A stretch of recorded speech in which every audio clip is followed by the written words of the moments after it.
Oh, Kichimigwe. Merci beaucoup. Thank you very, very much, everybody. Thank the Creator for this day when good people come together for the best of reasons. To celebrate learning, youth, growth, evolution.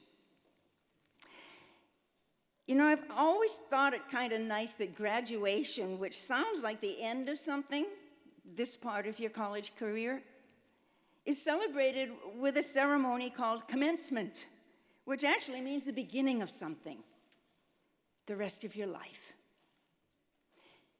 And as you spread your wings under these dark blue robes, I'm here to congratulate you on all those mornings that you guys got up.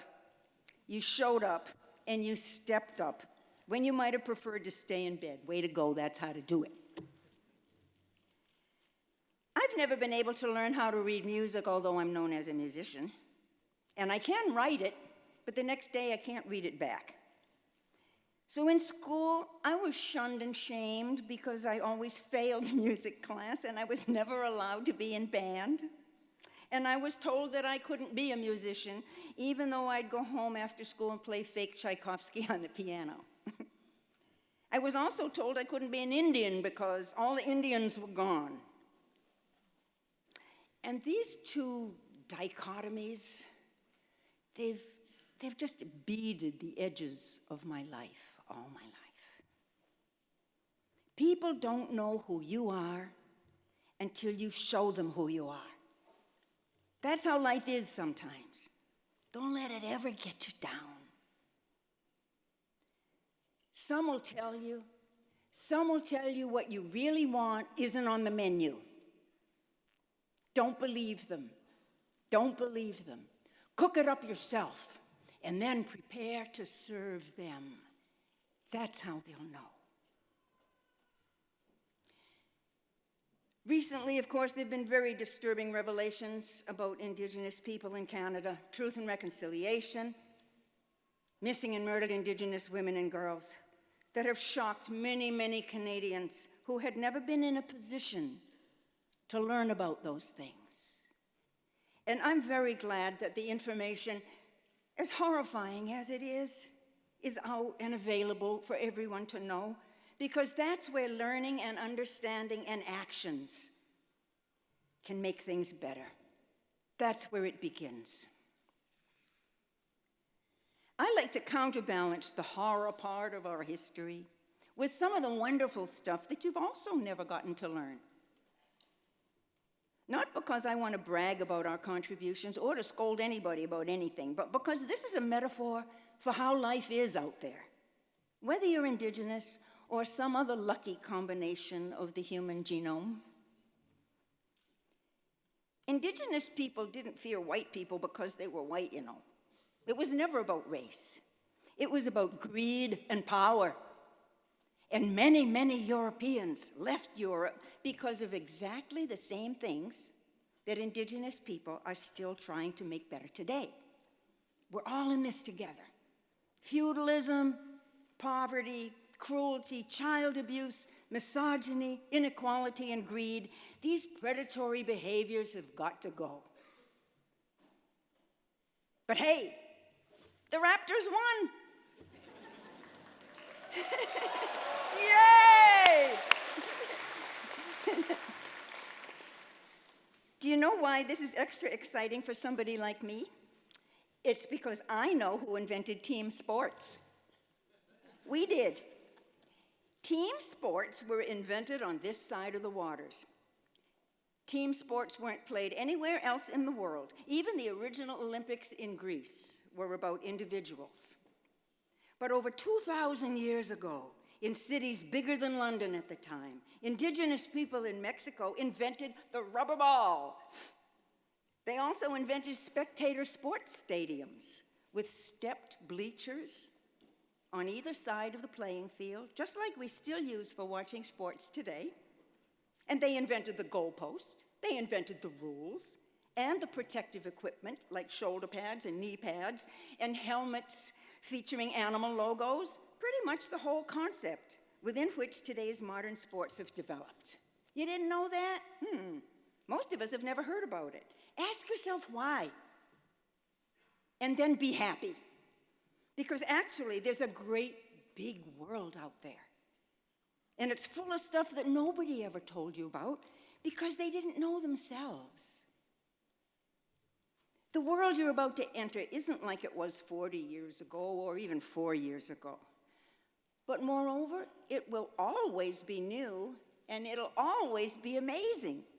And you can be a part of ripening it further, helping it to evolve by discovering new treasures of knowledge every day, if you're willing to show up like you did for school, with an open heart and a curious mind. So commencement isn't about getting something over and done with. It's about starting something new.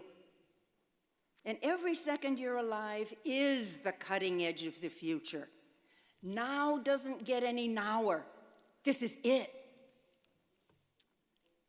Over 50 years ago, I wrote a little song called Universal Soldier about individual responsibility for war. And my latest album has a song called The War Racket.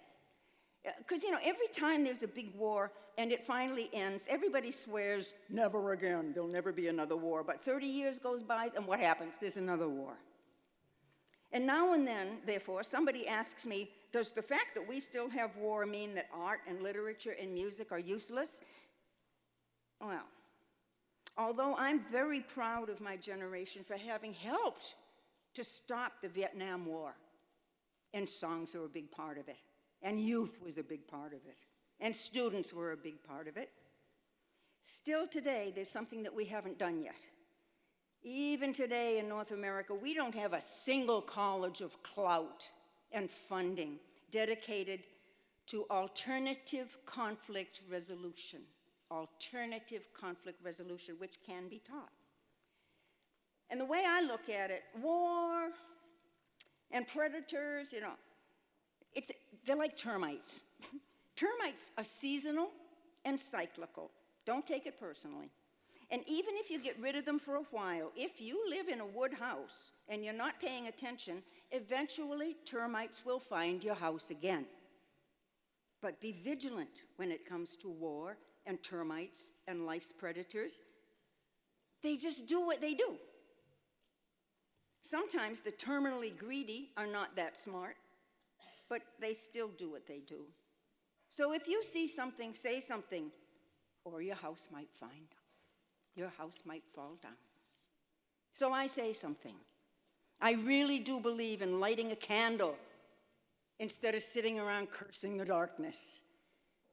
Instead of squawking about schools teaching Indian kids nothing about real indigenous people, teaching none of us anything about real indigenous people. And instead of bellyaching about how 2 American presidential administrations blacklisted my music and put me out of the record business in the US, instead, I went to Sesame Street for 5 years, where I got to teach little kids and their caregivers in 72 countries of the world 3 times a day, teaching the count how to count in Cree, which nobody had ever heard of, and presenting to both Big Bird and Oscar the Grouch the good news that Indians still exist.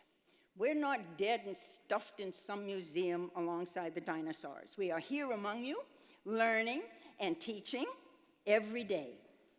We have numbers, we have languages, we have music, we have science, we have families, we have friends. We're real. We work at NASA and CASA in rocket science.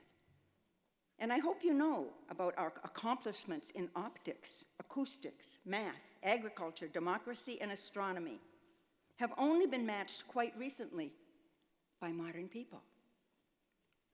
So as you enter your new path, here's what I have to say. Whether you're a teacher or an engineer or a painter or a mathematician, keep your nose on the joy trail.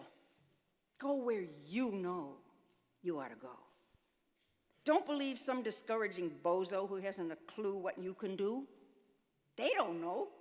You are the new upgrade. You are creative and have proved yourself diligent. Diligent enough to earn a doggone college degree. from the University of Toronto. Right on. So may today be the commencement of a life continually full of learning new stuff about everything. I applaud you and your teachers and your families with my whole heart. You can be totally proud of this moment. And if you can do this, really, you can do anything. Some will tell you what you really want isn't on the menu. Don't believe them. Don't believe them. Cook it up yourself and then prepare to serve them. Kichimigwech.